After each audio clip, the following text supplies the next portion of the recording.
जय श्री कृष्णा। आज हम कहेंगे कार्तिक स्नान की कथा।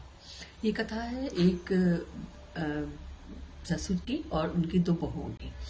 तो एक बार कार्तिक का जब महीना आया तो ससुर जी ने अपनी बहुओं को बोला कि हम इस बार कार्तिक नहाएंगे, तो कौन मेरी सेवा करेगा।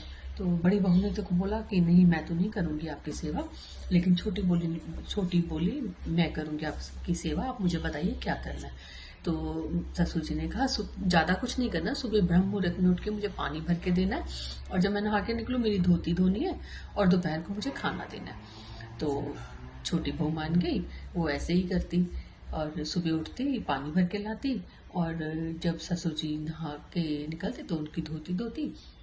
जब वो धोती धोती तो सूखने डालते, तो जैसे जैसे पानी नीचे गिरता धोती में से, और उसकी जगह वो हीरे मोती निकलने लगे, गिरने लगे।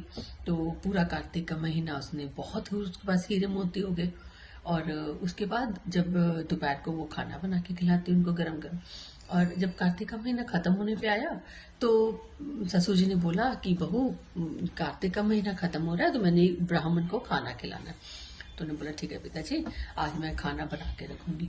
तो उसने सुबह उठ के खाना खुना सब तैयार किया, और पिताजी को वहाँ से ससुर जी को बुलाने चली गई खेत में। तो खेत से बुलाने गई तो जब उसने देखा खेत में तो चिड़िया आ रही हैं बहुत, तो चिड़िया दाना चुग रही हैं। तो उसने सोचा मैं इन चिड़ियों को नहीं उड़ाऊंगी, राम जी के खेत राम जी की चिड़िया। तो उसने चिड़ियों को दाना खाने दिया। अब जब चिड़िया दाना खा के उठी तो खेत में हीरे मोती चारों तरफ हीरे मोती फैल गए। तो बहुत खुश हुई। जब बड़ा बेटा ने देखा कि छोटे बेटे के खेत में तो बहुत हीरे मोती से भर गया खेत, तो उसने घर जाके पिताजी से बोला, पिताजी ये क्या मतलब हुआ, आपने छोटे को तो हीरे मोती से खेत भर दिया उनका। तो उन्होंने बोला ये मैंने कुछ नहीं किया, ये तो कार्तिक महाराज की कृपा हुई है उन पे। तो अगले साल जब कार्तिक का महीना आया तो बड़ी बहू को लालच आ गया। उसने बोला पिताजी इस बार आप कार्तिक स्नान करेंगे और मैं करूंगी आपकी सेवा। तो पिताजी ने बोला नहीं नहीं, इस बार मैं कार्तिक स्नान नहीं करूंगा, मैं बूढ़ा हो गया हूँ, मेरे में इतनी हिम्मत नहीं है। तो उसने बोला नहीं पिताजी, आपको तो करना ही पड़ेगा कार्तिक स्नान, और मैं करूंगी आपकी सेवा। तो ससुर जी का कोई मन तो नहीं था, लेकिन उन्होंने कार्तिक का स्नान किया।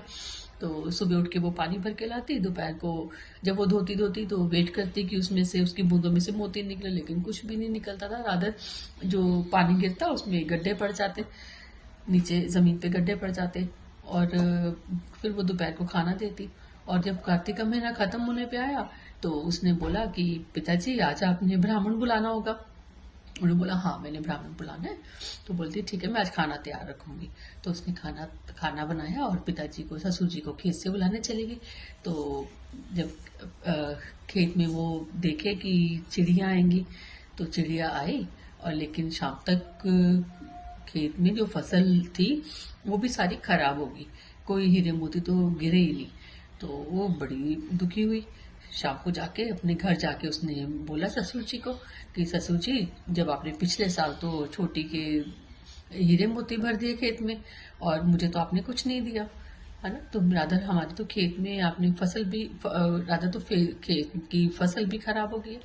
तो उन्होंने बोला कि मैंने तो कुछ भी नहीं किया, ये सब कार्तिक महाराज की कृपा हुई थी छोटी पे, क्योंकि उसने निस्वार्थ भाव से मेरी सेवा की थी, और तुमने लालच में आके की है, तो इसलिए उसका घर मोतियों से भर गया और तुम्हें कुछ नहीं मिला। तो उसको बड़ी बहू को बड़ा ये तो ये थी कार्तिक स्नान की कथा। जय श्री कृष्णा।